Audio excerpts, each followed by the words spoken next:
In 3D space, there are three fundamental axes of rotation.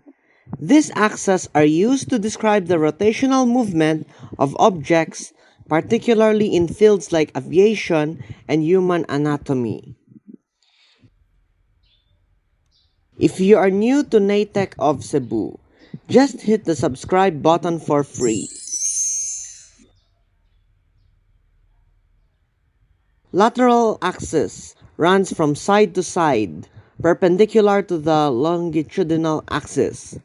In an airplane, it's often parallel to the wings. Rotation around this axis is called a pitch.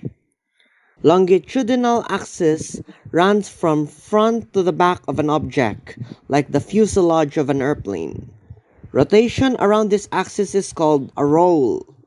Vertical axis runs from top to bottom, perpendicular to both the longitudinal and lateral axis. Rotation around this axis is called a yaw.